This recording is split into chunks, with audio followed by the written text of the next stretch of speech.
Okay మాత.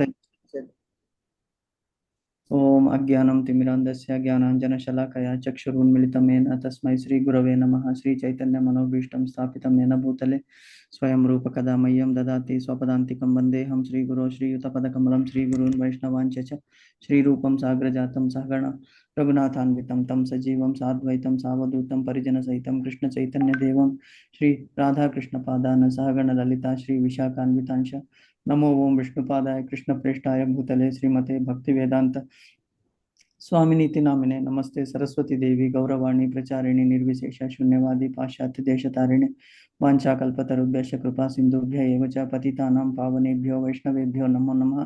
नमो महावदान्याय कृष्ण प्रेम प्रदायते कृष्णाय कृष्ण चैतन्य नाम्ने गौरत्विषे नमः। हे कृष्णा करुणा सिंधो दीनबंधो जगत्पते गोपेश गोपिका कांता राधा कांत नमोस्तुते। तप्त कांचन गौरांगी राधे वृंदावनेश्वरी वृषभानुसुते देवी प्रणमामि हरिप्रिये नीलांचल निवासाय नित्याय परमात्मने बलभद्र बलभद्र सुभद्राय जगन्नाथाय ते नमः। जय श्री कृष्ण चैतन्य प्रभु नित्यानंद श्री अद्वैत गदाधर श्री वासादि गौर भक्त वृंद। हरे कृष्णा कृष्ण कृष्ण हरे हरे हरे राम राम राम हरे हरे। हरे कृष्ण कृष्ण कृष्ण हरे हरे हरे राम राम हरे हरे। हरे कृष्ण कृष्ण कृष्ण हरे हरे हरे राम राम हरे हरे। एकं शास्त्रं देवकी पुत्र गीतम् एको देवो देवकी पुत्र एव च एको मन्त्रस्य तस्य नामानि यानि कर्मस्येकं तस्य देवस्य सेवा। हरे कृष्ण कृष्ण कृष्ण हरे हरे हरे राम राम हरे हरे। हरे कृष्ण माताजी। సో మాతాజీస్ నిన్న మనము 4.29 చెప్పుకున్నాం కదా, అపానే జుహ్వతి అవును ప్రభు. ప్రాణం, అంతేనా మాతాజీ? అదే ప్రభుజీ. ఓకే మాతాజీ. సో అపానే జుహ్వనే భాష్యము ఎక్స్ప్లెయిన్ చేస్తున్నారు ప్రభుజీ. భాష్యం కూడా ఆల్మోస్ట్ అయిపోయినట్టుంది కదా, లేదా? లేదు ప్రభుజీ, అదే స్టార్ట్ చేశారు మీరు నిన్న. అదే బిఎస్ఎన్ఎల్ ఆఫీస్ గురించి ఎక్స్ప్లెయిన్ చేస్తున్నారు కదా ప్రభుజీ, మీ కరెక్ట్ సబార్డినేట్ కరెక్ట్, కోసం. అంతలో టైం అయిపోయింది. Correct, yes correct. అందులో time ఓకే ఓకే, అయిపోయింది. యా, బాగా గుర్తుపెట్టుకున్నారు.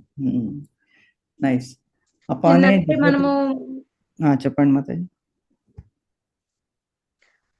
పరీక్షిత్ మహారాజ్ గురించి, ధ్రువ చక్రవర్తి గురించి, ఉచ్ఛ్వాస నిశ్వాసాల గురించి చెప్పుకున్నాం ప్రభుజీ. Correct Mataji, yeah. అంటే యజ్ఞము ఎలాగా, డిఫరెంట్ టైప్స్ ఆఫ్ యజ్ఞాలు ఎలా చేస్తారు, ప్రాణాయామం అంటే ఏమిటి, అవన్నీ కూడా నిన్న డిస్కస్ చేశాము. మళ్ళీ ఒకసారి రీక్యాప్ చేసి నెక్స్ట్ శ్లోకానికి వెళ్దాం ఈరోజు. సో అంటే సమాధి స్థితి కూడా ఒక యజ్ఞమేనా ప్రభుజీ? అవును మాతాజీ, సమాధి స్థితిలో కూడా, సమాధి స్థితిలో ఎలాగా అంటే భగవంతుని ధ్యానం చేస్తున్నప్పుడు అది యజ్ఞం కిందకే వస్తుంది. ఊరికే కూర్చుని మనం మెడిటేషన్ చేసుకుంటున్నాము అంటే ఏమి, కొంతమంది చెప్తారు కేవలం శ్వాస మీద ధ్యాస, శ్వాస మీద ధ్యాస దేనివల్ల ఏమవుతుంది? మేబీ లాంగివిటీ పెరుగుతుంది, అంటే మన జీవితకాలం పొడిగించవచ్చు. కానీ దాని ప్రయోజనం ఏముంది? 1000 సంవత్సరాలు తాబేలు కూడా బతుకుతుంది అంటారు కదా, 100 సంవత్సరాలు ఏనుగు బతుకుతుంది. మరి దానివల్ల లాభం ఏముంది? కాకి 100 సంవత్సరాలు బతుకుతుంది, లాభం ఏముంది? మనకి దేహం ఇచ్చినందుకు భగవంతునికి ఏం చేయాలి? మన జీవితకాలం ఎంత ఉందో ఆ మొత్తం కాలంలో ఒక తపస్సు, యజ్ఞం అనేటువంటిది ఒక తపస్సు. ఈ ప్రాణాయామంలో మనం వాళ్ళు ఏం చేస్తున్నారు? ప్రాణాయామములో భగవంతుని ధ్యానించినప్పుడు అది యజ్ఞం అవుతుంది. అంతేకాని అది జీవితాన్ని పెంచుకోవడానికి చేయాలి తప్పనిసరి. కానీ ప్రయోజనం ఏమిటి ఆ పెంచుకున్న జీవితాన్ని? అంటే ఇప్పుడు మనము ప్రాణాయామం ఒక అరగంట చేస్తున్నాము ఆర్ 1 అవర్ చేస్తున్నాం అనుకోండి, దానివల్ల ఏమిటి? లాంగెవిటీ, జీవితకాలం పొడిగించబడుతుంది. మరి మిగతా 23 గంటలు ఏం చేస్తున్నాము? ప్రాణాయామం చేసేస్తే సరిపోతుందా? కుదరదు. సో ఆ చేస్తున్న టైంలో భగవంతుణ్ణి ధ్యానించాలి. ఇది బై హ్యాబిట్ వచ్చేస్తుంది. ఇప్పుడు సైకిల్ తొక్కుతున్నాము, సైకిల్ ఫస్ట్ చూసేటప్పుడు ఏంటి? రోడ్డు వైపు చూడము, కేవలం pedals, balance, seat, left right చూస్తుంటాము. సైకిల్ వచ్చేసిన తర్వాత ఏమవుతుంది? మనము రోడ్డు మీద కరెక్ట్గా వెళ్తుంటాము. ఒక్కొక్కసారి ఈవెన్ ఫోన్లో కూడా బైక్ నడిపే వాళ్ళు మాట్లాడుతుంటారు. అంటే sub conscious mind take over చేసేస్తుంది. అలాగే ప్రాణాయామం అలవాటు చేసుకున్న తర్వాత మన దృష్టి అంతా ఎక్కడుండాలి? భగవంతుని మీద ఉండాలి. అప్పుడు అది సమాధి స్థితి. ఆ సమాధి స్థితిలో యోగులు అదే చేస్తారు. ప్రాణాన్ని, ఆ ప్రాణాయామాన్ని చేస్తూ ఊపిరిని బిగబట్టి, అందుకే యాక్చువల్గా 4 ఉన్నాయి. ఒకటి పూరకము. పూరకం అంటే ఏమిటి? ఊపిరి పీల్చుకోవడము. కుంభకము అంటే ఊపిరి ఆపడము. రేచకము అంటే ఊపిరి వదిలిపెట్టడము. సో ఒకటి అంతర్ కుంభకం అని ఒకటి ఉంది, ఒకటి బాహ్య కుంభకం అని ఉన్నది. అంతర్ కుంభకం అంటే ఏమిటి? మనం తీసుకున్న గాలిని పీల్చుకుంటాం కదా, ఉచ్ఛ్వాస, పీల్చుకునే గాలి, అది భ్రుకుటి మధ్యలో మూడవ కన్ను ఉంటుంది. ఆ మూడవ కంటి దగ్గర దాన్ని ఆపుతారు. అదేమవుతుంది? అంతర్ కుంభకము అంటారనమాట. అంటే తీసుకున్నాం గాలి లోపలికి, లోపల అంటే అంతర్, కుంభకము అంటే నిలపడము, కుంభము అంటే కుండ, కుంభం అంటే కుండ, కుంభకము కుండలాగా అక్కడ మనము దాన్ని స్టోర్ చేసేస్తున్నాము. వాటర్ ఎలా స్టోర్ చేస్తాము ఒక కుండలో, అలాగా ఆ ప్రదేశంలో గాలిని నిలిపివేస్తున్నాము. తర్వాత ఎంతసేపు? పూరకము దానికి ఎంత తీసుకుంటామో దానికి డబుల్, అంటే 4 సెకండ్స్ అంటే 8 సెకండ్స్, 10 సెకండ్స్ అంటే 20 సెకండ్స్ అలాగనమాట. సో తీసుకుని అక్కడ 20 సెకండ్స్ నిలిపి తర్వాత ఏం చేస్తున్నాము? రేచకము, అది మళ్ళీ ఇంకొక 10 సెకండ్స్ యాడ్, 10 ప్లస్ 10 20, 20 ప్లస్ 10 30 అనమాట. సో 10 20 30 ఆ విధంగా అవుతుంది. సో అది రేచకము. సో ఇప్పుడు అంతర్కుంభకం అయినది, అక్కడ నిలిపాము. తర్వాత ఏం చేస్తున్నారు? 2 ముక్కులు, 2 నాస్ట్రిల్స్ బిగబట్టి 2 నాస్ట్రిల్స్ నుంచి తీసుకుంటాము. తీసుకుని ఏం చేసేస్తాము? వదిలిపెట్టేసిన తర్వాత మళ్ళీ మనము గాలి పీల్చుకోమన్నమాట. సో అదేమవుతుంది? బాహ్య కుంభకము, అంటే బయట ఆపేస్తున్నాము గాలిని, లోపలికి రానియకుండా. సో ఇలాగా యోగులు ప్రాక్టీస్ చేస్తారు. దానివల్ల ఏమవుతుంది అంటే వాళ్ళకి తమ దేహము మీద కంట్రోల్ వచ్చేస్తుంది. అంటే senses, they can control their senses. ఎప్పుడైతే అసలు ప్రాణము అంటే ఏమిటి? ప్రాణము అంటే ఊపిరి కాదు. ప్రాణము అంటే మనలో ఉన్నటువంటి చేతనము. చేతనం, హృదయంలో ఆ చేతనం ఎలా ఉంటుంది అంటే ఆత్మ సైజు చేతనం ఎలా ఉంటుంది అంటే అది మనకి గుర్రపు వెంట్రుక, గుర్రపు అంటే నార్మల్గా వెంట్రుక యొక్క చివరి భాగం, చివరి భాగాన్ని 10,000 భాగాలు చేయాలి. అసలు వెంట్రుకనే ఇంత చిన్నగా ఉంటుంది, అందులో చివరి కొసలో 10,000 భాగాలు చేస్తే అందులో ఒక భాగం ఎంత ఉంటుందో అంత సైజులో ఉంటుందన్నమాట మన ఆత్మ. సో ఆ ఆత్మ, అదే చేతనం అనేటువంటిది లోపల ఉంటుంది. ఎప్పుడైతే చేతనము లోపల ఉంటుందో అప్పుడు ఈ జడము అంటే మన శరీరానికి చేతనం అనేటువంటిది, దాన్నే ప్రాణము అంటారు. ప్రాణవాయువులు వేరే, ప్రాణవాయువులు దేహాన్ని నడిపించడానికి పనిచేస్తుంది. అలా ఏమిటి మనం నేర్చుకున్నాం కదా నిన్న, 5 రకాల బేసిక్ అంటే ప్రైమరీ ప్రాణవాయువులు ఏమిటి? ప్రాణము, అపానము, ఉదానము, సమానము, వ్యానము. ప్రాణోపాన వ్యానోదాన సమానం అనేటువంటిది ఉన్నాయన్నమాట. అంతకుముందు మీరు రికార్డింగ్ వినండి, ఒకవేళ మీరు ఆ రోజు లేకుంటే అందులో డీటెయిల్గా చెప్పుకున్నాం కదా. ప్రైమరీ అండ్ సెకండరీ కూడా చెప్పుకున్నాం. Correct, very good. సో అవి లోపల దేహాన్ని కంట్రోల్ చేస్తాయి. ఎయిర్ మూమెంట్ వల్లనే మనకి రక్త ప్రసరణ కానీ, మనకి రక్తం డైజెస్ట్ కావడం కానీ, దేహాన్ని నుంచి పంపు చేయడం కానీ, ఎక్కడి నుంచి హార్ట్కి పంపు చేయడము, హార్ట్ నుంచి మిగతా పార్ట్స్కి, అలాగే లోపల ఉన్న మనిలాలని ఈ అపాన వాయువు ఏం చేస్తుంది? బయటికి పంపించేస్తుంది. ప్రాణవాయువు మన జీవాన్ని పోషిస్తూ ఉంటుందన్నమాట. సో ఇలాగ పంచ ప్రాణాలు, అందుకే పంచ ప్రాణాలు హృదయంలో తేలి ఆడుతూ ఉంటాయి. ప్రాణోపాన వ్యానోదాన సమాన ప్రాణాలు. అలాగే 5 ఉప ప్రాణాలు కూడా ఉంటాయి. నాగము, తర్వాత దేవదత్తము, తర్వాత ఇంకా అలాంటి ఏమిటి ఇంకా 2 ఉన్నాయి, ఒకటి గుర్తు రావట్లేదు. అది anyway I have shared that. So ఇక్కడ ఏమంటారు మాతాజీ? నాగవాయువు అదేనా ప్రభు? అవును, నాగవాయువు, తర్వాత దేవదత్త వాయువు, ధనంజయ వాయువు. కరెక్ట్, దేవదత్తము, ధనంజయము, ఇంకోటి క్రకటము, తర్వాత ఇంకోటి ఏదో ఉంది, గుర్తు రావట్లేదు. సో దేవదత్తము, ధనంజయము 5 కదా? 5 అయిపోయినాయి. Okay, very good. So 5 primary, 5 secondary, ఈ వాయువులని కంట్రోల్ చేస్తారనమాట యోగులు. సో అదే చెప్తున్నాడు ఇక్కడ. ఏమిటి అంటే ఈ వ్రత నియమాలను, కఠినమైనటువంటి అది అయిపోయింది కదా. 24.29 ప్రాణాయామ పద్ధతి ద్వారా సమాధిలో ఇవి డిస్కస్ చేశాము. నిన్న ఎంతవరకు వచ్చాము? అదే అంటే సులభమైనటువంటి పద్ధతి. ఆల్మోస్ట్ కంక్లూజన్‌లో ఉన్నాం మనము. సో, వివేకవంతుడైన యోగి మరొక జన్మకై వేచి ఉండక ఇదే జన్మలో పరిపూర్ణత్వమును సాధించుటలో ఆసక్తి చూపును. అంటే ఏమిటి? ఇప్పుడు మనకి ఇచ్చినటువంటి ఈ జన్మ దీన్నే సార్థకం చేసుకోవాలి. ఈ జన్మ మానవ జన్మని కావాలని ఈవెన్ దేవతలు కూడా కోరుకుంటారు. స్వర్గవాసులైనటువంటి దేవతలు కూడా కోరుకుంటారు. ఎందుకంటే వాళ్ళకి ఆ దేవతా స్థానము ఎప్పటి వరకు వాళ్ళ పుణ్యం ఉంటుందో అంతవరకు అక్కడ ఉంటారు. తర్వాత మళ్ళీ క్షీణే పుణ్యే మర్త్యలోకం విశంతి అన్నారు.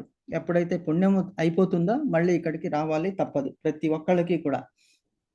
సో, మనకి ఇచ్చినటువంటి ఈ జన్మలో మనల్ని మనం సార్థకం చేసుకోవాలి అనేటువంటిది ఇక్కడ చెప్తున్నాడు. జీవన పరిపూర్ణత్వం కొరకు మానవుడు ఆయుర్వృద్ధిని సాధించవచ్చును. కానీ వివేకవంతుడైన యోగి మరొక జన్మ కొరకై వేచి ఉండక ఇదే జన్మలో పరిపూర్ణత్వంను సాధించుటలో ఆసక్తి చూపును. దాని కొరకై యోగి కుంభక యోగం ద్వారా జీవిత పరిణామమును మరింత అధికముగా అనేక సంవత్సరాల వరకు పొడిగించుకొనును. ఎందుకు? ఆ జీవితాన్ని ఎందుకు పొడిగించుకుంటున్నాడు యోగి అంటే, ఈ జన్మ మళ్ళీ వస్తుందో లేదో తెలీదు, మానవ జన్మ.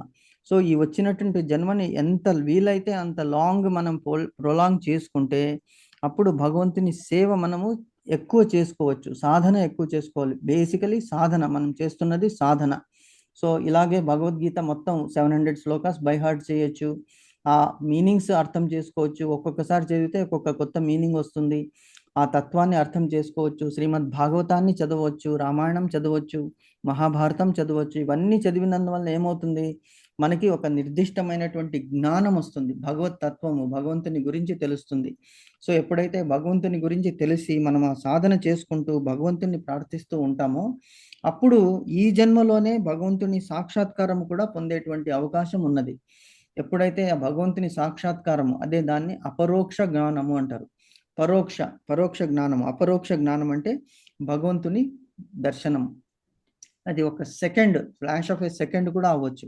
అయితే అప్పుడు ఏమవుతుందంటే మనకి సంచిత కర్మలు, ఆగామి కర్మలు నశించిపోతాయి.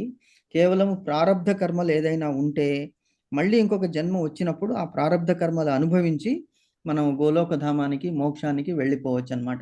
సో, అందుకని ఈ లైఫ్‌ని ఎక్స్టెండ్ చేసుకుంటారు. దీనికి ప్రాణాయామం అనేటువంటిది కూడా తోడ్పడుతుంది. ఈవెన్ సైంటిఫికల్లీ కూడా ఇట్ ఈస్ ప్రూవన్. మనకి హెల్త్, శ్వాస ఎప్పుడైతే మనకి బాగుంటుందో రెగ్యులేటెడ్ బ్రీదింగ్ అంటారు. ప్రాణాయామం రెగ్యులేటెడ్ బ్రీదింగ్. అది ఒక యోగి, ఒక గురువు ద్వారా మనం నేర్చుకోవాలి. మనంతట మనమే ఈ వీడియోలు చూసి, అది చూసి చేస్తున్నారు ఇప్పుడు. కానీ ఎంతవరకు కరెక్ట్‌గా చేస్తున్నామో మనకి కరెక్ట్‌గా గైడెన్స్ చెప్పేవాళ్ళు లేరు కదా! సో, అది better to go directly to a class and learn. Okay. So, అది చెప్తున్నాడు ఇక్కడ. జీవితాన్ని పొడిగించుకోవాలి భగవంతుని సేవ కొరకు. సో, జీవిత పరిమాణం మరి అనేక సంవత్సరాలు పొడిగించుకొనును. కానీ కృష్ణ చైతన్యవంతుడు ఎల్లప్పుడూ శ్రీకృష్ణుని భగవానుని దివ్య సేవలో నెలకొని ఉండుట చేత సహజమునగానే అతడు ఇంద్రియాలను కూడా నియంత్రించిన వాడు అగును. ఎలాగా? ఎలాగిది?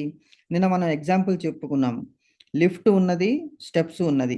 సో, అక్కడ ఆఫీస్‌లో అని చెప్పాం కదా! అతను 2 స్టెప్పులు దాటుకుంటూ 4th floor, ground floor, first floor, second floor, third floor ఇలాగ స్టెప్స్ ఎక్కి థర్డ్ ఫ్లోర్‌కి వెళ్ళేవాడు. సో, కాబట్టి అతనికి ప్రాబ్లమ్ వచ్చింది. హెల్త్ ప్రాబ్లమ్ వచ్చి అప్పుడు ఏం చేయగలరు? ఏం చేయలేం. లిఫ్ట్ ఉన్నది కదా! అంటే కొద్దిగా ముందుకే వచ్చి లిఫ్ట్‌లో వెయిట్ చేసి లిఫ్ట్ గురించి వెళితే హ్యాపీగా అంత శ్రమ పడకుండా హెల్త్ కూడా బాగా ఉండేది. మనం చేస్తున్నది ఇప్పుడు అదే. అన్నిటికంటే యుగ ధర్మం అనేటివి ఒకటి చాలా ఇంపార్టెంట్ మాతాజీ. ఎందుకు ఈ యుగ ధర్మం గురించి చెప్తున్నారు అంటే, ఇప్పుడు మనకి 4 యుగాలున్నాయి. మీకందరికీ తెలిసింది. సత్యయుగము, త్రేతాయుగము, ద్వాపర యుగము, కలియుగము. కదా! సత్యయుగము అంటే ఏది సత్యయుగము? హరే కృష్ణ వినిపిస్తుందా మాతాజీ? వినిపిస్తుంది ప్రభుజీ. సో, ఫస్ట్‌ది కృతయుగము, దాన్ని లేకుంటే సత్యయుగము అని అంటారు. అందులో మనం ఇప్పుడు మనకి దానికి డిఫరెన్స్ ఏమిటి అంటే అక్కడ 1,00,000 సంవత్సరాలు ఆయుష్ ఉంటుంది. అందులో 60 సంవత్సరాలు, 60,000 సంవత్సరాలు, 70,000 సంవత్సరాలు మనుషులు తపస్సు చేసుకునేవాళ్ళు. ఈ యోగ పద్ధతి ద్వారా, ప్రాణాయామం ద్వారా మనస్సును నిగ్రహించి అల్ప ఆహారాన్ని స్వీకరించి భగవంతుని గురించే తమ జీవితాన్ని అంకితం చేసేవాడు. Because they are aware. అందులో 99.9999% అందరూ కూడా మంచి వాళ్ళే. 0.00001 కూడా అసలు పాపానికి తావు లేదు. పూర్ణ ఆయుష్యులు అనమాట. సో అటువంటి దాన్ని సాధన గురించి ఆ కృతయుగములో అన్ని వేల సంవత్సరాలు కష్టపడాలి. జీవితం ఎంత ఎక్కువ ఉంటే అంత కాలము మనము భగవంతుని గురించి సేవ చేయాలి. సో వాళ్ళు చేసేవాళ్ళు తపస్సు. తర్వాత ఏమైంది? నెక్స్ట్ త్రేతాయుగం వచ్చింది. త్రేతాయుగంలో 1/10 అయిపోయింది. 10,000 సంవత్సరాలే ఆయుష్. అందులో ఏం చేశారు? తపస్సుకి తక్కువ, కానీ అప్పుడు ఏం చేసేవాళ్ళు? యజ్ఞాలు యాగాలు చేసేవాళ్ళు. యజ్ఞాలు యాగాలు చేసి అందులో వాళ్ళు భగవంతుని పూజించేవాళ్ళు. చాలా యజ్ఞాలు చేసేవాళ్ళు. నెక్స్ట్ ద్వాపరయుగం 1/10 అయిపోయింది. అంటే 1000 సంవత్సరాలు. భీష్మదేవుడు 800 సంవత్సరాలు జీవించాడు. ఆయన 525 సంవత్సరాలు కేవలం విద్యాభ్యాసం చేశాడు. అలాగే కృపాచార్యుడు, ద్రోణాచార్యుడు వీళ్ళందరూ కూడా 800, 700, 900 ఇయర్స్ జీవించారనమాట. విరాటుడు, ఈవెన్ ద్రుపదుడు వీళ్ళందరూ కూడా, భీష్మకుడు వీళ్ళందరూ కూడా very very old people, but very strong అప్పుడు. సో వీళ్ళు అప్పుడు ఏం చేశారు? దేవాలయాలు కట్టించారు అప్పుడు ద్వాపరయుగంలో. ఎందుకంటే తపస్సు చేయడం అనేటువంటిది తగ్గిపోయింది. కేవలం దేవత అర్చన, భగవంతుని అర్చన చేసేయడానికి దేవాలయాలు చేశారు. సో దానికి ఖర్చు అవుతుంది. చూడండి, దేవాలయాలు ఖర్చు అంటే కట్టించాలి, దానికి పూజారులను పెట్టాలి, ఆగమ శాస్త్ర పద్ధతి ప్రకారం దేవాలయం ఉండాలి, దానికి టైంకి. ఇప్పుడు చూస్తున్నాం కదా తిరుపతిలో, ఎందుకు మనకి వెంటనే దర్శనం అవ్వదు? అక్కడ స్వయంగా భగవంతుడు నెలకొని ఉన్నాడు, వెంకటేశ్వర స్వామి. ఆయన ఇప్పటికీ ఊపిరి తీసుకోవడం కానీ, వెన్ను మీద ఆయనకి అది వెంట్రుకలు తడిగా ఉంటుంది, చెమట పడుతుంది అని కూడా చెప్తారు. సముద్ర ఘోష వినిపిస్తుంది అక్కడ. సో అక్కడ ఏం చేయాలి? టైంకి ఆయనకి ఆగమ శాస్త్రం ప్రకారము ఏమిటి? నైవేద్యాలు చేయాలి, పూజలు చేయాలి, అలంకారం చేయాలి. అలంకార ప్రియుడు ఆయన. విష్ణు అలంకార ప్రియ, శివ అభిషేక ప్రియ, వీళ్ళందరూ. సో ఇది చేస్తున్నప్పుడు ఏమవుతుందంటే మనకి డెఫినెట్గా డిలే అవుతుంది. అంటే ఆ దేవాలయాలని నిర్వహించాలి. కరెక్ట్గా నిర్వహించినప్పుడే భగవంతుడు, అందులో ఆత్మశక్తి అతను ఉంటాడనమాట, పరమాత్మ. అది కష్టము. ఇప్పుడు కలియుగం వచ్చేసింది. కలియుగంలో 1/10 ఆఫ్ ద్వాపరయుగం, అంటే 100 ఏళ్ళు. 100 ఏళ్ళు జీవించిన వాడు, అబ్బా, యాక్చువల్లీ 120 సంవత్సరాలు ఆయుష్ మనకందరికీ పోసాడు భగవంతుడు. సో మన చక్కగా దేహాన్ని నిర్వహించుకుని, సరి అయిన ఆహారం తిని, సరి అయిన విశ్రమాన్ని తీసుకుని, దేహాన్ని దృఢంగా ఉంచుకుంటే తప్పనిసరిగా మనకి 120 సంవత్సరాలు. జపనీస్ వాళ్ళు అందుకే 120, 130, 140 సంవత్సరాలు కూడా జీవించుతారు చాలా మంది అక్కడ. 100 ఇయర్స్ గ్యారంటీ ఉంటారు అందులో. ఎందుకంటే మిగతా ఆహారం 80% they will take. And there సాత్వికమైనటువంటి స్వభావం, అందరినీ రెస్పెక్ట్ ఇస్తారు. వాళ్ళు నమస్కారం చేసే పద్ధతి మీరు చూసే ఉంటారు. నడుముకి సగానికి వంగి నమస్కారం, అంటే భగవంతుని చూస్తున్నారు వాళ్ళు. So they are living. మనకి ఇన్ని చదువుకుంటున్నాం కానీ అసలు సనాతన ధర్మం మన దగ్గరే వచ్చింది, కానీ వాళ్ళు నేర్చుకున్నారు, వాళ్ళు అనుసరిస్తున్నారు అక్కడ. సో ఈ కలియుగంలో అందుకే మంద మతిహ, మంద భాగ్య, మంద ఆయుహ అన్నాడు. సో కాబట్టి ఇక్కడ ఆ తపస్సు చేయలేము, యజ్ఞాలు చేయలేము, గుడులు గోపురాలు సరిగా కట్టలేము, నిర్వహించలేము. మరి ఏమున్నది? కలియుగంలో అందరికీ, మానవులకి కష్టము కాబట్టి కేవలము జపయజ్ఞం చేయమన్నాడు భగవంతుడు. కేవలం నన్ను స్మరించండి, దానికి రూపాయి ఖర్చు లేదు, ఎక్కడికి వెళ్ళాల్సిన అవసరం లేదు, ట్రావెల్ టికెట్ బుక్ చేసుకోవాలని అవసరం లేదు, హోటల్ బుక్ చేసుకోవాలని అవసరం లేదు, వెళ్ళడము రావడము ఖర్చు ఉండదు. కేవలం ఇంటి దగ్గర కూర్చుని చేతిలో మాల పెట్టుకుని హరే కృష్ణ కృష్ణ కృష్ణ హరే హరే, హరే రామ రామ రామ హరే అనేటువంటి ఈ 16 వర్డ్స్ మనం ఒక్కొక్క బీజాన్ని తిప్పుతున్నప్పుడు ఆ బీడ్ భగవంతుడు ఎదురుగా ఉన్నాడు అనేటువంటి అటెన్షన్ అండ్ అఫెక్షన్. అటెన్షన్ అంటే మనము చదివేటప్పుడు మనస వాచ కర్మణ వీ షుడ్ బి అటెంటివ్. అలాగే అఫెక్షన్, భగవంతుడు ఎదురుగా ఉన్నాడు అనేటువంటి ఆ భావన. అఫెక్షన్ అంటే ఏమిటి? ప్రేమ, ప్రీతి అయిన భావనతో కృష్ణ కృష్ణ అని పిలిస్తే చాలు. అంటే మనం చేయాల్సింది ఇంకేమీ అవసరం లేదు. సో ఎందుకు చెప్తున్నామంటే లిఫ్ట్ ఉన్నది, స్టెప్స్ ఉన్నది. స్టెప్స్ ఆ 3 యుగాలు. ఇప్పుడు కలియుగంలో లిఫ్ట్ వచ్చేసింది. లిఫ్ట్ వచ్చినప్పుడు లిఫ్ట్లో వెళ్ళాలా, స్టెప్స్ ఎక్కాలా మనమే డిసైడ్ చేసుకోవాలి. అందుకే భగవంతుడు ఏమంటున్నాడంటే, యుగ ధర్మానికి అనుసరించి మీరు కృష్ణ చైతన్యవంతుడు ఎల్లప్పుడూ శ్రీకృష్ణ భగవానుని దివ్య సేవలో నెలకొని ఉండుట చేత సహజముగానే అతడు ఇంద్రియాలను నియంత్రించిన వాడు అగును. అంటే ఈ ప్రాణాయామము, ఇవన్నీ కుంభకము, రేచకము ఇవన్నీ అవసరం లేదయ్యా. కేవలం నన్ను తలుచుకో, అప్పుడే నేను నీకు అన్ని విషయాలకి నీకు అనుగ్రహించేస్తాను. మరి అయితే ప్రాణాయామం చేయాల్సిన అవసరం లేదా ప్రభుజీ అంటే, అవసరం ఉన్నది. ఎంతవరకు అవసరం ఉన్నది? ఎంత? ఒక 10 నిమిషాలు, 20, because we don't require half an hour, 1 hour. ఒక 20 నిమిషాలు చాలు. ఎందుకు? దేహాన్ని దృఢంగా ఉంచుకోవాలి, ఆరోగ్యంగా ఉంచుకోవాలి. కాబట్టి ప్రాణాయామం చేయండి. ఎలాగా? పూరకము, కుంభకము, రేచకము ఒక గురువు దగ్గర అభ్యసించండి. ఒక నెల వెళ్ళండి, ఆరు ఒక వారం వెళ్ళండి, సరిపోతుంది. ఆ ప్రకారం మన జీవిత శైలిని మనము మార్చుకుని భగవంతుని సేవ గురించి ఈ రథాన్ని, దేహం అనేటువంటి రథాన్ని మనము వినియోగించాలి అని ఇక్కడ చెప్తున్నాడు. కాబట్టి అతని ఇంద్రియాలు, కృష్ణ చైతన్యవంతుడు ఎల్లప్పుడూ శ్రీకృష్ణ భగవాన్ని దివ్య సేవలో నెలకొని ఉండుట చేత సహజముగానే అతడు ఇంద్రియాలను నియంత్రించిన వాడగును. We can control our senses. ఎలాగా? ఏకాదశి వ్రతం చేస్తున్నాము, నిర్జల ఏకాదశి చేస్తున్నాం అనుకోండి, అప్పుడు మనకి అలవాటు ప్రకారం ఏమైపోతుంది? అవసరము, దేహం, body will act. For example, మీరు రోజు 5 గంటలకు లేవాలనుకోండి, ఒక 20 or 21 డేస్ చెప్తారు. బై 21 రోజులు కనుక కంటిన్యూస్గా మీరు 5 గంటలకి అలారం పెట్టుకుని లేస్తే 22వ రోజు నుంచి అలారం అవసరం లేదు. బాడీ క్లాక్ స్టార్ట్ అయిపోతుంది. అంటే దేహాన్ని ఒక నియంత్రించిన వాళ్ళం అవుతాము. అది ఆ ప్రకారం ఆ టైంకి మనకి మెలకు వచ్చేస్తుంది. అలాగే ఏకాదశి వచ్చిందంటే ఈరోజు మనం తినకూడదు అని బాడీకి, అంటే మైండ్ ద్వారా బాడీకి కూడా చెప్తున్నాం. సో మైండ్ని కంట్రోల్ చేసుకుంటే బాడీ ఆటోమేటిక్ కంట్రోల్ అయిపోతుంది. సో అలాగా ఆ వ్రతం చేస్తే చాలు. అలాగే 4 regulatory principles: no meat eating, no illicit relationships, తర్వాత no gambling and no intoxication. దానివల్ల ఏమవుతుంది? సత్యము, దమము, శమము, తర్వాత తపస్సు, ఈ 4 అయిపోతాయి. అవి రెగ్యులేటరీ ప్రిన్సిపల్స్తో ఆటోమేటిక్గా మనం మిత వ్యవహారము, మిత ఆహారం తీసుకుంటాము. మిత ఆహారం ఎలా తీసుకుంటాము? భగవంతునికి అర్పించినది, మనం వండినది భగవంతునికి అర్పిస్తే రూపరస గంధాలని భగవంతుడు స్వీకరిస్తాడు. దాంట్లోంచి ఆ రూపము, రసము, గంధాలని స్వీకరించి మనకి అనుగ్రహిస్తాడు. అందులో మనం ఎన్నో వంట చేసేటప్పుడు, ఇల్లు ఊడ్చేటప్పుడు, అలాగే బట్టలు ఉతికేటప్పుడు, వంట చేసేటప్పుడు అయితే కొన్ని కోట్ల క్రిములు అగ్నిలో ఆహుతి అయిపోతాయి, మనకు కనిపించదు. మనం నడిచేటప్పుడు ఎన్నో లక్షలాది కోట్లాది క్రిములు మన కాళ్ళ కింద వస్తాయి, మనకి తెలియదు. సో ఆ పాపాలన్నీ మనకి అంటవు. ఎప్పుడు?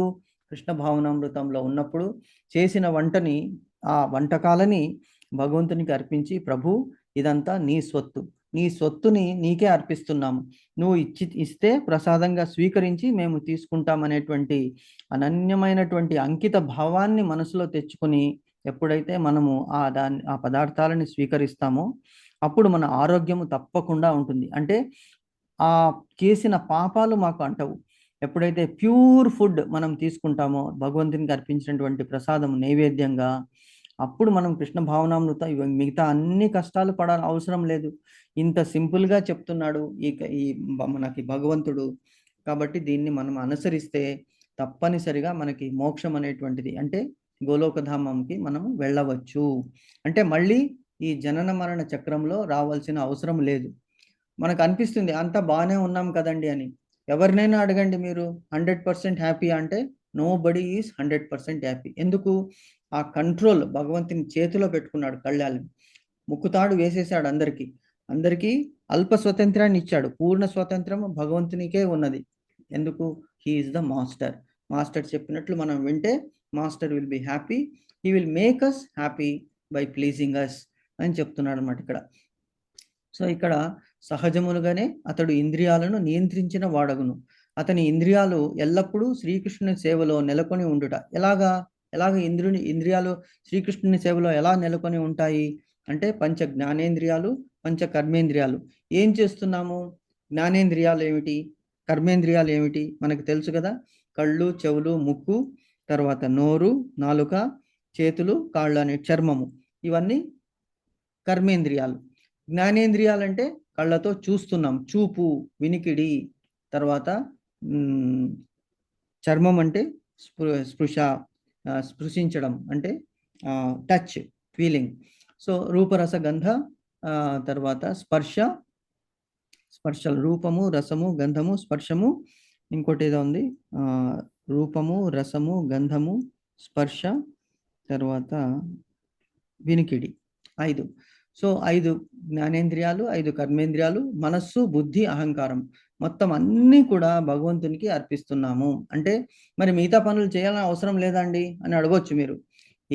భగవంతుడు అది చెప్పలేదు. మీరు ఏ పని చేయకుండా కేవలం ఇదే నా దగ్గరే ఉండండి, నన్నే తలుచుకోండి. భగవంతుడు ఏమంటున్నాడు? మా మనుస్మర యుద్ధచ తేషాం, అంటే ఎప్పుడు నన్ను తలుచుకుంటూ నీ యుద్ధం చెయ్యి, నన్ను తలుచుకుంటూ నీకు నిర్దేశించినటువంటి కర్మలు చెయ్యి. నీకు నిర్దేశించిన కర్మలు ఏమిటి, ఎలా తెలుసుకోవాలి? భగవంతుడు చెప్పాడు, వర్ణాశ్రమ ధర్మము. వర్ణము, ఆశ్రమము. వర్ణం ఏమిటి? బ్రాహ్మణ, క్షత్రియ, వైశ్య, శూద్రులు. అంటే పుట్టుకతో వస్తారా వీళ్ళు? కాదు, పుట్టుక వల్ల కాదు. చాతుర్వర్ణ్య మయా సృష్టం గుణకర్మ విభాగశః. శూద్రుడు బ్రాహ్మణుడు అవ్వచ్చు ఎప్పుడు?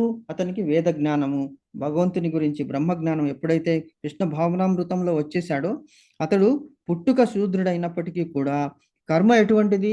బ్రాహ్మణ కర్మ. సో శుద్ధ వైష్ణవుడైపోతాడు. బ్రాహ్మణ జన్మ అయినప్పటికీ అతడు మద్యమాంసాలు సేవిస్తూ, నిందలు చేస్తూ, ఇంకోటి చేస్తున్నాడు. పైకి చదవడానికి శ్లోకాలు చదువుతున్నాడు, కానీ అది కేవలం కప్ప అరిచినట్లు అరుస్తున్నాడు, అంతేగాని దాంట్లో ప్యూరిటీ అనేటువంటిది ఉండదు. కాబట్టి వర్ణము, ఆశ్రమము. ఆశ్రమం అంటే బ్రహ్మచర్యము, గృహస్థాశ్రమము, వానప్రస్థము, సన్యాసము. సో నువ్వు ఏ దాంట్లో ఉన్నావో, ఏ వర్ణములో ఉన్నావో, ఏ కర్మ చేస్తున్నావో, కర్మము, గుణము, కర్మము. గుణం అంటే సత్వగుణమా, రజోగుణమా, తమోగుణమా. అలాగే కర్మ ఏమిటి? ఏ కర్మ చేస్తున్నావు? వేదాలను చదువుకుని పురోహితం చేస్తున్నావా? ఎస్, బ్రాహ్మణుడు. రాజు రక్షిస్తున్నావా? నువ్వు శూద్రకులంలో పుట్టొచ్చు, కానీ రాజు అయ్యి నలుగురిని నీ రక్షణ చేస్తున్నావా? ఎస్, యూ బికమ్ ఏ క్షత్రియ. అలాగే వైశ్యుడు, బ్రాహ్మణుడు అయ్యాడు, బిజినెస్ పెట్టుకున్నాడు. ఆడు బ్రాహ్మణ జన్మ అయినప్పటికీ చేస్తున్న కర్మ ఏమిటి? బిజినెస్. కాబట్టి ఈ బికమ్స్ ఏ వైశ్య. సో ఇలాగా వైశ్యుడు అన్వయించాలి, కానీ కేవలం కులాల ఆధారంగా ఒకళ్ళని మనము అనుసరించకూడదు. బ్రాహ్మణుడు అయినప్పటికీ కూడా అతి నీచమైన కార్యాలు చేస్తున్నాడు అనుకోండి, తినరానిది తిని, అనరానిది అని, చూడరానిది చూసి చేస్తుంటే అతడు బ్రాహ్మణుడు ఎలాగవుతాడు? జన్మ వలన బ్రాహ్మణుడు అయ్యొచ్చు, కానీ కర్మ వల్ల అతడు బ్రాహ్మణుడు కాదు, గుణం వల్ల బ్రాహ్మణుడు కాదు. కాబట్టి కృష్ణుడు చెప్పినట్టు గుణకర్మ విభాగ వలన అతడు శూద్ర కులానికే చెందుతాడు అనేటువంటిది చెప్తున్నారు అన్నమాట ఇక్కడ. సో ఇక్కడ ఇంద్రియాలు ఎప్పుడూ శ్రీకృష్ణుని సేవలో, అంటే మనం చేసే కర్మలు ఏది చేస్తున్నా కూడా నాహంకర్త హరికర్త అనేటి విషయాన్ని గుర్తుపెట్టుకోవాలి. మన చెయ్యి లేస్తున్నది అంటే భగవంతుడు లోపల ఉండి ప్రేరేపిస్తున్నాడు చెయ్యి లేయమని. చూడడానికి భగవంతుడు చూపిస్తున్నాడు, ఎలాగా? భగవంతుడి లోపల ఉండి మనల్ని ప్రేరేపిస్తున్నాడు. అలాగే చెవులు వింటున్నాయి, నాలుక రుచి చూస్తున్నది, మాట్లాడుతున్నాము, చర్మము ఫీలింగ్ అవుతున్నది, కాళ్ళు చేతులు వెళుతున్నాయి. So maximum we should do this for Krishna సేవ. కృష్ణుని సేవలో ఎప్పుడైతే నెలకొని ఉంటామో, ఎస్పెషలీ కలియుగంలో అందుకే అన్నాడు, హరేర్నామ కేవలం కలౌ నాస్తైవ గతిరన్యద. 3 సార్లు చెప్తున్నాడు. ఏమిటి? హరేర్నామ కేవలం. ఒక్కసారి చెప్తే సరిపోతుంది కదండి అంటే, ఒక్కసారి చెప్తే కొంతమందికి అర్థం అవ్వచ్చు, 2 సార్లు చెప్తే ఇంకొకరికి అర్థం అవ్వచ్చు, 3ఓసారి చెప్పామనుకోండి అందరికీ అర్థమవుతుంది. ఎందుకంటే ఓహో ఇంత ఇంపార్టెన్స్ ఇస్తున్నారా అని. అందుకే హరేర్నామ కేవలం అన్నాడు. కలియుగంలో కేవలం హరినామ సంకీర్తన, అంతే, ఇంకేమీ అవసరం లేదు. ఎందుకు? కలౌ నాస్తైవ గతిరన్యథ. కలియుగంలో వేరే దారి లేదు, వేరే ఐడియా లేదు, వేరే సొల్యూషన్ లేదు. అన్యథ కలౌ నాస్తైవ గతిరన్యథ, వేరే గతి లేదు అని చెప్తున్నాడు. అది చేస్తే చాలండి అని చెప్తున్నాడు. సో ఇక్కడ అన్ని ఇంద్రియాలు ఎల్లప్పుడూ శ్రీకృష్ణుని సేవలో. మరి పడుకున్నప్పుడు ఎలాగండి? సరే మేలుకొని ఉన్నప్పుడు కృష్ణ కృష్ణ అని అనుకుంటుంటాము, పనులు చేస్తుంటాము, ఎందుకు మేము మరి పడుకున్నప్పుడు పడుకున్నప్పుడు sub conscious mind will take over. ఎందుకంటే మనం రోజు ఏది చూస్తున్నామో పొద్దున్నుంచి సాయంత్రం వరకు ఏది వింటున్నామో నిద్రలో అది పునరావృతం అవుతుంది, పునరాలోకం అవుతుందన్నమాట. ఎందుకు? Sub conscious mind will take over. పొద్దున్నుంచి మనం చూసింది రాత్రి అదే కలలోకి వస్తుంది. మీరు భగవంతుని ఫోటోని చూశారు పొద్దున్నే, భగవంతునికి పూలు అర్పించారు, సేవ అదేంటి మనం ఆర్టిఫిషియల్గా చేయకూడదు, మెకానికల్గా చేయకూడదు, సబ్ కాన్షియస్ మైండ్కి ఇవ్వకూడదు. అప్పుడు ఎందుకు? మనం మేలుకొని ఉన్నాము. మేలుకొని ఉన్నప్పుడు ప్రతి నిమిషము కూడా మనం ఏం చేస్తున్నాము? మాల గుచ్చుతూ ఉన్నప్పుడు కృష్ణుని తలుచుకుంటూ ఉన్నాము, మాల భగవంతునికి అర్పిస్తున్నప్పుడు కృష్ణ శ్రీకృష్ణార్పణమస్తు అంటే అంతటి ప్యూర్ భక్తి. Very very easy to say but very difficult. ఎందుకంటే మన మర్కట ఒక కొమ్మ నుంచి ఇంకొక కొమ్మ మీదకి వెళ్ళిపోతుంది ఒక్క నిమిషము. ఏదో వస్తుంది, ఏదో అంటుంటాము, ఫోన్ వస్తుంది, డిస్టర్బెన్స్ వస్తుంది, ఎవరో అడుగుతారు, పిలుస్తారు. మళ్ళీ ధారణ, మనం నిన్న యమ నియమాలు చూసుకున్నాం కదా, పతంజలి అష్టాంగ యోగాలు ఏమిటి? యమ నియమ, తర్వాత ఆసన, ప్రత్యాహార, ప్రాణాయామ, తర్వాత ధారణ, ధ్యాన, సమాధి. ఈ 8 మనం ధారణ అంటే ఎక్కడికో వెళ్ళిపోయిన మనస్సుని లాగి తీసుకుని రావాలి, తీసుకుని వచ్చి ధ్యానంలో పెట్టాలి, భగవంతుని ధ్యానంలో. ఇవన్నీ ఎందుకు చెప్తున్నాము? భగవంతుడు ఎందుకు చెప్పాడంటే మన గురించే చెప్పాడు ఇంత డీటెయిల్గా. మన స్నేహితుడు ఎవరు? మన తల్లిదండ్రులు, మనకి హితైషాన్ని కోరేటువంటి వాడు. భగవంతుడే మనకి తల్లి, భగవంతుడే మనకి తండ్రి. మాతాత్వంచ పితాత్వంచ భ్రాతాత్వంచ ప్రభుర్మమ త్వామేవ శరణం అన్యథా శరణం నాస్తి. మాతాత్వంచ పితాత్వంచ భ్రాతాత్వంచ ప్రభుర్మమ అని చెప్తున్నాడు భగవంతుడే. సో కాబట్టి అతనే చెప్పాడు ఇలా చేయండి అయ్యా. తెలుసు నాకు, ఎందుకు? మనస్సు అనేటువంటిది ఎక్కడికో వెళ్ళిపోతుంది. మనో దుర్నిగ్రహం చలం అన్నాడు అర్జునుడు. చాలా కష్టము కృష్ణ తీసుకురాను అంటే ఎస్ ఐ అగ్రి, అసంశయం మహాబాహో మనో దుర్నిగ్రహం అభ్యాసేనత కౌంతేయ వైరాగ్యేనత ముహ్యతే. అభ్యాసం అంటే ప్రాక్టీస్ వలన మనకి తీసుకురావచ్చు కంట్రోల్లో. వైరాగ్యము అంటే ఐహిక వస్తువుల మీద వైరాగ్యమాన్ని డెవలప్ చేసుకోవాలి, స్లోలీ డెవలప్ చేసుకుంటూ రావాలి. అంటే అన్ని వదిలిపెట్టమని కాదు, వీలైనంత వరకు అతి ఆశ లేకుండా సహజమైనటువంటి అవసరాలకి నీడ్స్ తప్పకుండా మనము మన పనులు చేసుకుంటూ భగవంతుని తలుచుకుంటూ ఉన్నప్పుడు అవి చాలా చక్కగా సులువుగా అయిపోతాయి అని భగవంతుడు చెప్తున్నాడు ఇక్కడ. కాబట్టి జీవితాంతమున ఇక్కడ ఏమంటున్నాడు? అతని ఇంద్రియాలు ఎప్పుడు శ్రీకృష్ణుని సేవలో నెలకొని ఉండుట చేత అవి ఇతర కర్మలలో నెలకొనుటకు అవకాశం ఏర్పడదు. ఇతర కర్మలు అంటే ఏమిటి? సరే మంచి పాట వచ్చిందండి, ఇప్పుడు ఎంతసేపు ఇదేనా, భగవద్గీత భాగవతమేనా, ఎంతసేపు ఇదేనా అని అంతమందికి అనిపించవచ్చు. సరే పాట వింటాము, చేంజ్ ఫర్ ఎ చేంజ్. ఇప్పుడు అదే హ్యాబిట్ అయిపోయింది కొంతమందికి. ఫర్ ఎ చేంజ్ మంచి సినిమా ట్యూన్ ఉండండి, పాట వింటాము. ఆర్ సినిమా ట్యూన్లో ఉన్నటువంటి పాటలు భగవంతునికి ఉన్నాయి, అవి వింటామంటే మైండ్ అక్కడికి పోతుంది కానీ ఇక్కడికి రాదు. కొంతసేపు బాగా అనిపించవచ్చు, మళ్ళీ ఏమనిపిస్తుంది? అరే మనం టైం వేస్ట్ చేస్తాం కదా. ఎందుకంటే ఆ టైం 3 నిమిషాలు 5 నిమిషాలు 10 అక్కడ ఒక దగ్గర ఉంటుందా, అది వేరే దగ్గరికి వెళ్ళిపోతుంది. అక్కడి నుంచి మనం ఇప్పుడు చూస్తున్న మొబైల్ సడన్గా తీస్తాము, వాట్సాప్లో ఏదో మెసేజ్ వచ్చింది, ఇంకొక మెసేజ్, అలాగే యూట్యూబ్, అలాగే ఫేస్బుక్. సో డే అంతా కూడా దాంట్లోనే అయిపోతుంది.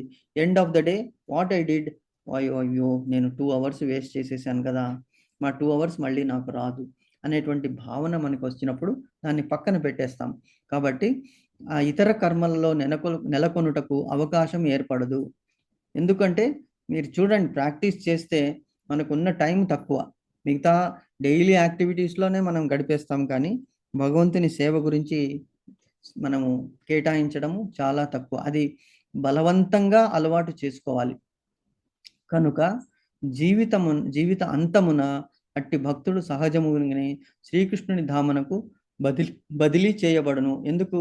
అంతకాలేచ మామేవ స్మరణముక్త కలేవరం యా ప్రయాతి మద్భావం అనే భగవంతుడు అంటున్నాడు. నన్నే చేరుతాడు ఎప్పుడు? అంతకాలంలో, లాస్ట్లో. అందుకే భీష్మదేవుడు ఏం చేశాడు? అతడు అంపశయ్యం మీద పడుకున్నా కూడా శ్రీకృష్ణుడే అక్కడికి వచ్చాడు అతన్ని అనుగ్రహించడానికి. అతి ఉత్తరాయణ కాలంలో మాఘశుద్ధ అష్టమి అనుకుంటాను. ఆ రోజు భీష్మదేవుడు భగవంతుని చూసి ఎందుకంటే అతడు ఇచ్ఛామృత్యు వరం పొందాడు. భీష్ముడు ఎప్పుడు కావాలో అప్పుడు శరీరాన్ని వదిలిపెట్టవచ్చు. వెయిట్ చేశాడు పుణ్యకాలము భగవంతుని దర్శనం అయిన తర్వాత నేను దేహాన్ని చాలిస్తాను అని.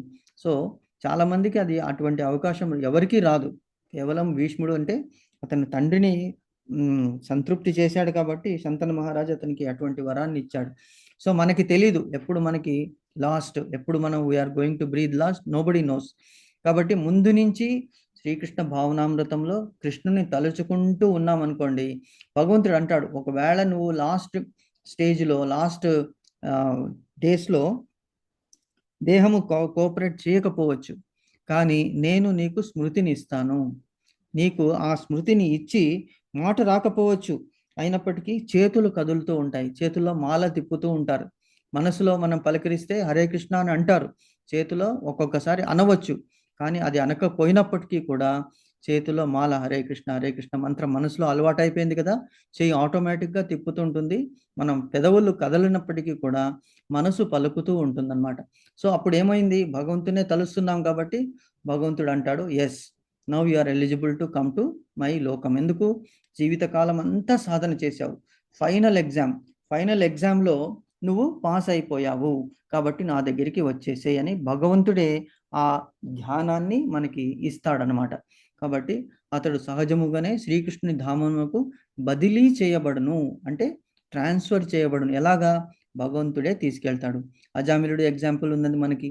కాబట్టి అతడు తన ఆయు పరిమితిని పొడిగించుకొనుటకు ఎన్నడూ ఎందుకు ఆయుష్ ఎందుకు పొడిగించుకోవాలి, ఎప్పుడు భగవంతునే ధ్యానం చేస్తే జీవితం అంతా భగవంతుని సేవలో ఉండిపోయింది కదా. కాబట్టి there is no need to take another birth అని భగవంతుడు అంటున్నాడు అనమాట. సో ఇంతవరకు ఇది ఇవాళ డిస్కస్ చేద్దాము. నెక్స్ట్ది